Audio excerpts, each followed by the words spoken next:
ओम शांति। 7 दिसंबर 1978 आज के ईश्वरीय महावाक्य हैं। बाप समान संपूर्ण बनने के चिन्ह। सदा सर्व पर उपकार करने वाले बाप दादा बच्चों के प्रति बोले, सदा अपने स्मृति की समर्थि से अपने तीनों स्थान और तीनों स्थिति निराकारी, आकारी और साकारी तीनों स्थिति में सहज ही स्थित हो सकते हो। जैसे आदि स्थिति साकार स्वरूप में सहज ही स्थित रहते हो, ऐसे अनादि निराकारी स्थिति इतनी ही सहज अनुभव होती है। अभी अभी अनादि, अभी अभी आदि स्मृति की समर्थि द्वारा दोनों स्थिति में समानता अनुभव हो, ऐसे अनुभव करते हो। जैसे साकार स्वरूप अपना अनुभव होता है, स्थित होना नेचुरल अनुभव करते हो, ऐसे अपने अनादि निराकारी स्वरूप में जो सदा एक अविनाशी है, उस सदा एक अविनाशी स्वरूप में स्थित होना भी नेचुरल हो। संकल्प किया और स्थित हुआ, इसी को कहा जाता है बाप समान संपूर्ण अवस्था, कर्मातीत अंतिम स्टेज। तो अपने आप से पूछो, अंतिम स्टेज के कितना समीप पहुँचे हो। जितना संपूर्ण अवस्था के नज़दीक होंगे, अर्थात बाप के नज़दीक होंगे, उसी अनुसार भविष्य प्रारब्ध में भी राज अधिकारी होंगे। साथ साथ आदि भक्त जीवन में भी समीप संबंध में होंगे। पूज्य अथवा पुजारी दोनों जीवन में साकार बाप के समीप होंगे, अर्थात आदि आत्मा के सारे कल्प में संबंध व संपर्क में रहेंगे। हीरो पाठधारी आत्मा के साथ साथ आप आत्माओं का भी भिन्न नाम रूप से विशेष पाठ होगा। अब के संपूर्ण स्थिति के नज़दीक से, अर्थात बाप दादा की समीपता के आधार से सारे कल्प की समीपता का आधार है। इसलिए जितना चाहो उतना अपनी कल्प की प्रारब्ध बनाओ। समीपता का आधार श्रेष्ठता है। श्रेष्ठता का आधार अपने मर्जीवा जीवन में विशेष 2 बातों की चेकिंग करो। एक सदा पर उपकारी रहें। दूसरा आदि से अब तक सदा बाल ब्रह्मचारी रहे हैं। मर्जीवा जीवन के आदिकाल से, अर्थात बालकाल से अब तक सदा ब्रह्मचारी रहे हैं। ब्रह्मचारी जीवन अर्थात ब्रह्मा समान पवित्र जीवन, जिसको ब्रह्मचारी कहो या ब्रह्मचारी कहो, आदि से अंत तक अखंड रहे हैं। अगर बार बार खंडित रहे हैं तो बाल ब्रह्मचारी व सदा ब्रह्मचारी नहीं कहला सकते। किसी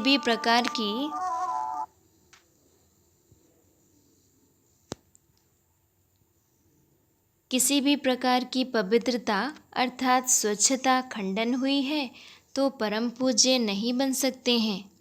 बाप समान ना होने के कारण समीप संबंध में नहीं आ सकते।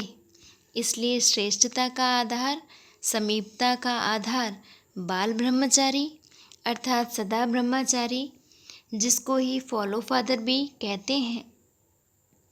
तो अपने को चेक करो, अखंड हैं।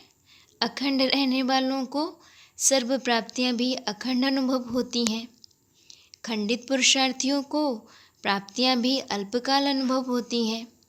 अपना रजिस्टर चेक करो, सदा साफ रहा है।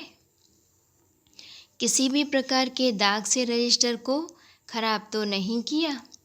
सदा ब्रह्मचारी अर्थात संकल्प में भी किसी प्रकार की अपवित्रता वृत्ति को चंचल नहीं बनाए। पहली हार वृत्ति की चंचलता, फिर दृष्टि और कृति की चंचलता होती है। वृत्ति की चंचलता रजिस्टर को दागी बना देती है, इसलिए वृत्ति से भी सदा ब्रह्मचारी। आज बाप दादा बच्चों के इस रजिस्टर को देख रहे थे कि कितने बच्चे सदा ब्रह्मचारी हैं और कितने ब्रह्मचारी हैं। बाल ब्रह्मचारी का महत्व होता है। बाल ब्रह्मचारी वर्तमान समय भी पूज्य हैं, अर्थात श्रेष्ठ हैं। बाप दादा भी ऐसे बच्चों को पूज्य बच्चों के रूप में देखते हैं। विश्व के आगे भी अभी अंत में पूज्य के रूप में प्रत्यक्ष होंगे। बाप के आगे पूज्य प्रसिद्ध होने वाले सदा समीप संबंध में रहते हैं। ऐसे अपना रजिस्टर देखना। दूसरी बात, परोपकारी, इसका भी विस्तार बहुत गुह्य है। इसका विस्तार स्वयं सोचना। विश्व के प्रति और ब्राह्मण परिवार के प्रति दोनों संबंध में सदा उपकारी बने हैं। व कब स्वोपकारी व कब परोपकारी। वास्तव में परोपकार स्वोपकार है। इसी रीति से इस बात में भी अपना रजिस्टर चेक करना। फिर बाप दादा भी सुनाएंगे, समझा? अच्छा, सदा अपने अनादि और आदि स्वरूप में सहज स्थित होने वाले, सदा स्वच्छ और स्पष्ट रहने वाले पूज्य आत्माएं, सारे कल्प में समीप संबंध में आने वाली आत्माएं, सदा ब्रह्मचारी बच्चों को बाप दादा का याद प्यार और नमस्ते। हम रूहानी बच्चों की भी रूहानी बाप दादा को याद प्यार और नमस्ते नमस्ते। टीचर्स से मुलाकात। टीचर्स को विशेष लिफ्ट है, क्योंकि टीचर्स का काम ही है सर्व आत्माओं को मार्गदर्शन कराना। तो दिन रात एक ही लगन में रहने वाले, एक की ही याद और एक ही कार्य, इससे एक रस स्थिति सहज ही बन जाती है। एक की लगन में रहने से सहज मंजिल का अनुभव होता है। एक है तो सहज मार्ग हो गया ना। सेकंड में स्विच ऑन किया और मंजिल पर पहुँचे, सोचा और स्वरूप हुआ। यह है लिफ्ट। टीचर्स को अपने भाग्य को देख सदा बाप के गुण गाने चाहिए। बाह बाबा और बाह ड्रामा, यही गीत सदा चलता रहे। इसी खुशी में चाहे तन का बंधन हो चाहे मन का हो, लेकिन कुछ नहीं लगेगा। सदा बिजी रहने से किसी भी प्रकार से माया का बार नहीं कर सकता। माया की हार होगी, वार नहीं हो सकता। फर्स्ट पॉइंट है, समीप आत्माओं के लिए पुरुषार्थ भी एक मनोरंजन का साधन। ब्रह्मा बाप की जो पहली विशेषता है नष्टो मोहा, जिसके आधार पर ही सदा स्मृति स्वरूप बने, तो ऐसे फॉलो फादर करते हो, इसी विशेषता से समीप आत्मा बन जाएंगे।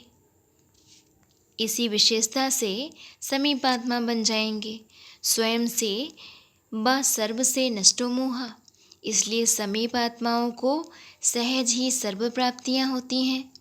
पुरुषार्थ भी एक खेल अनुभव होता है, मुश्किल नहीं। पुरुषार्थ करना भी एक मनोरंजन है। वैसे कोई हिसाब करो और मनोरंजन नीति से हिसाब करो तो फर्क पड़ जाता है ना। तो समीप आत्मा को पुरुषार्थ मनोरंजन अनुभव होता। समीप आत्मा की मुख्य निशानी आदि से अंत तक मुश्किल का अनुभव ना हो। सेकंड पॉइंट, सफलता का आधार साक्षी और साथीपन का अनुभव। सदा अपने को बाप के साथी समझकर चलते हो। अगर साथीपन का अनुभव होगा तो साक्षीपन का अनुभव होगा, क्योंकि बाप का साथ होने के कारण जैसे बाप साक्षी हो पाठ बजाते हैं, वैसे आप भी साथी होने के कारण साक्षी हो पाठ बजाएंगे। तो दोनों ही अनुभव करते हो। अकेले नहीं, लेकिन सदा सर्वशक्तिवान का साथ है। जहाँ साथ वहाँ सफलता तो स्वतः ही हुई पड़ी है। वैसे भी भक्ति मार्ग में यही पुकार देते हैं कि थोड़े समय के साथ का अनुभव करा दो, झलक दिखा दो। लेकिन अब क्या हुआ? सर्व संबंध से साथी हो गए। झलक व दर्शन अल्पकाल के लिए होता है, लेकिन संबंध सदाकाल का होता है। तो अब बाप के समीप संबंध में आ गए कि अभी तक भी जिज्ञासु हो। जिज्ञासा तब तक होती जब तक प्राप्ति नहीं। अब जिज्ञासु नहीं अधिकारी हो। हर सेकंड का साथ है, हर सेकंड में संबंध के कारण समीप हैं। जीवन में साथी की तलाश करते हैं और साथी के आधार पर ही अपना जीवन बिताते हैं। अब कौन सा साथी बनाया है? अविनाशी साथी। और कोई भी साथी समय पर सदा नहीं पहुंच सकता, लेकिन बाप दादा सदा और सेकंड में पहुंच सकते। यह जन्म जन्म का साथ है। भविष्य में भी बाप का तो साथ रहेगा ना। शिव बाप साक्षी हो जाएंगे और ब्रह्मा बाप साथी हो जाएंगे। अभी दोनों साथी हैं। ऐसे अनुभव करने वाले सदा खुश रहते हैं। जो पाना था वह पा लिया तो खुशी होगी ना। पा लिया है, बाकी है। बाप समान स्वयं को बनाना, इसमें नंबरवार है। शक्ति सेना को बाप दादा विशेष चढ़ती कला का सहयोग देते हैं, क्योंकि शक्तियों को, माताओं को सबने नीचे गिराया।